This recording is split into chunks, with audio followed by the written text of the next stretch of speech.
Salut, salut, et vous, stade en Buzz Cacao. Écoutons seulement. Attendez, il m'assoit bien. Moi aussi. Le Congo, ça, c'est un peu pas louper ça. Il y a des anciennes vidéos de la chaîne que c'est très intéressant de les réécouter avec le contexte actuel.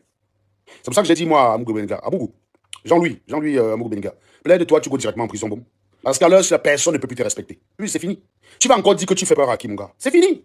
Comme toi, tu n'existes que dans le pouvoir. Comme toi, tu n'existes que dans le pouvoir.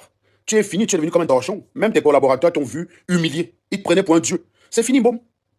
Dis-toi même qu'on te scène en prison, Mougou. C'est fini. L'humiliation. Vous allez écouter la musique là tout à l'heure. Non. J'ai l'impression que les gars attendaient, parce que l'affaire s'est commencé il y a 3 semaines, presque. Il y a 3 semaines. Les gens sont restés silencieux d'observer la scène. Tout s'est accéléré cette semaine-ci là. Tout. Donc, bon. Toi-même, la demande qu'on te défalque en Koningui. Au moins là-bas, tu vas éviter la honte du regard des autres. Tu peux encore commote. Tu peux encore. Je sais pas. Tu vas encore arriver où on va te traiter de grand bon. C'est fini. C'est fini, gars. C'est fini. Qu'il supplante le scène en prison. Gars, la honte. Ben, la dernière chute que j'ai vue comme ça, c'était DSK. DSK qui la veille, il est président du FMI. Quelques jours plus tard, il a Rikers Island. Avec toute sa vie épluchée. C'est ça, là. Amouk Beninga, c'est ça. Sa vie va être exposée, mon ami. On a saisi ses ordinateurs, tous ces coups foireux, tous ces histoires avec les marabouts, tous ces histoires des marabouts qui faisaient les méchants. C'était comment ils se prenaient pour un copie. Non, mais il est fini. Non, non, non. Pour la première fois, le pays, je vous dis sincèrement, les gars qui disent que mets les pieds au pays, je n'ai jamais eu peur dans le pays. Je n'ai pas tué quelqu'un, je n'ai pas volé l'argent. Je n'ai commis aucun délit qui fait qu'on puisse me retenir en prison 3 semaines. D'accord? Parce que même l'ambassade de France est capable de visionner les vidéos de moi à l'ambassade et d'observer que j'ai rien cassé. Ils sont capables d'aller sur Internet, retrouver la vidéo de Calibri, où Calibri assume que c'est lui qui a organisé. Donc je ne risque rien. Que ce soit pour l'ambassade, on ne peut pas me retenir. Que ce soit pour les insultes d'ambassadeur du président, on ne peut pas me retenir. Donc, par conséquent, je suis tranquille de ce côté-là. C'est pas pour ça. Par contre, si on arrête Martinez Zogo devant la gendarmerie, ça dit que je peux arriver au Cameroun, j'atterris, je sors de l'aéroport, on vient me cueillir devant l'aéroport, et on retrouve mon cadavre dans un bac à poubelle, dans une benne de poubelle 3 semaines après. J'ai pas envie d'imposer ça à ma famille. Oui, pour la première fois, le Cameroun m'a fait peur, les gars. Je vous dis sincèrement. Je suis le seul être humain sur Terre qui n'a pas peur. Tous les Camerounais ont peur. Il y en a plein au Cameroun là qui ne sont pas d'accord avec Paul Biya. Est-ce qu'ils sont allés manifester? Parce qu'ils ont peur. Donc si j'ai peur qu'on m'arrête, je suis le premier.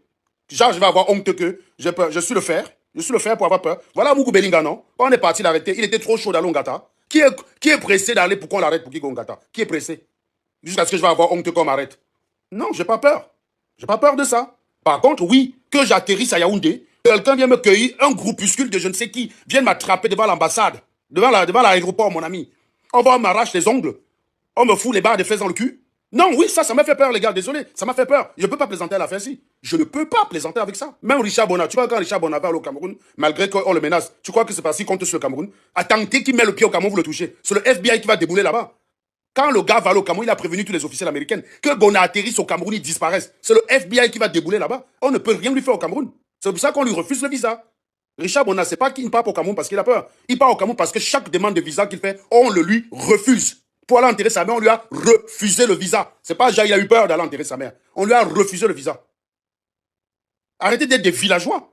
Donc si la loi fonctionne comme votre cerveau, et c'est ma théorie c'est que les justiciers camerounais sont comme vous.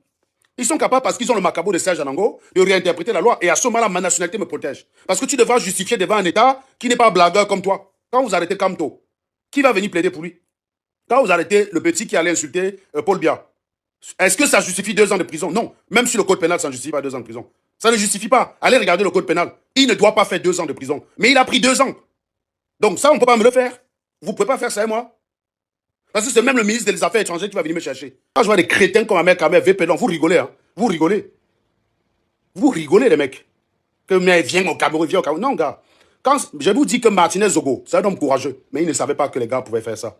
Il savait que si on l'arrête, c'est les tuer de leur prison. Comme moi. Je me suis dit, si j'arrive au Cameroun, qu'est-ce qui va m'arriver? On va m'envoyer encore des guides, pas de problème. Le consulat, l'ambassade sera signalée. Et très rapidement, c'est la loi en France. Hein. Le consul est obligé de venir me voir et de vérifier que je suis détenu conformément à la loi camerounaise. Or, il y a beaucoup de détentions qui sont abusives au Cameroun. C'est pour ça qu'ils ne font pas ça avec des étrangers, en fait. C'est pour ça qu'ils ne font pas ça avec des étrangers. Je suis le pire procureur, gars. Je vais te poursuivre à Mougou Beninga, même tes procureurs du pays, là. Tu vas les trouver génial par rapport à moi. Tu vas lire leur. C'est pour ça que je te demande gentiment, à Mougou. Supplie-les de te scènes en Koningui. Tu ne peux plus circuler dans Yaoundé. Tu vas circuler comme... Tu peux encore faire peur à qui? Tes seules forces, c'était de dire, oui, je vais remonter ça au chef de l'État. Je vais monter ça à qui de droit. Qu'est-ce que le garde de Sceaux va dire quand je vais lui parler de ça? Voilà tout ce que tu savais faire. Tu n'es pas quelqu'un qui est capable d'argumenter. Tu n'es pas quelqu'un qui est capable de dire, je pense que voilà comment les choses vont se dérouler et de donner des arguments pour convaincre. Tes seuls rapports avec les gens, c'était dans la menace. Tu es un petit mec. Tu es une couille molle. Je suis même sûr que tu es une petite bite. Ce serait intéressant d'ailleurs que Mélissa nous renseigne à ce propos. Qui peut encore te respecter, gars? Dis-moi. Qui peut encore te respecter? C'est fini. C'est bolé, comme on dit. C'est bolé. C'est fini. Qui peut encore te respecter à Moukson? Qui peut encore? Les petits d'Api Corolla, bon, comme tout le monde est mendiant au pays, c'est les gars comme la mère Kamé. Ils peuvent rebondir, ils n'ont jamais dit qu'ils étaient puissants. C'est les petits gars, il a 31 ans. Il peut même comment il refait sa life. Mais toi, tu n'existais que dans le rapport de je dois faire peur à l'autre. Dans le rapport de je peux te finir, je peux te neutraliser. Je te neutralise. Ben oui, mais tu dis ça. Tu es tellement petit tu es tellement petite bite dans ta tête que je te vois capable d'avoir fait enlever le mec là. Et pour venir devant lui fanfaronner alors qu'il est attaché avec toi mbéré devant lui. Ce qu'on sait, mon cher ami, c'est que tu l'aurais tapé quand il était couché au sol, attaché. Quand on voit la tête des gars qui est impliqué, c'est effrayant. Au début, je n'ai pas cru en ça. Souvenez-vous, je vous disais que ça, c'est un crime de pied nickelé, que c'est des plaisantins qui ont tué le gars. Ils ont gardé le corps quelque part. Au bout d'un moment, ça pourrissait. Ils avaient peur que l'odeur les trahisse. Ils sont allés jeter ça là-bas. C'est des personnes qui ont été dépassées par la situation. C'est comme ça que je voyais les choses.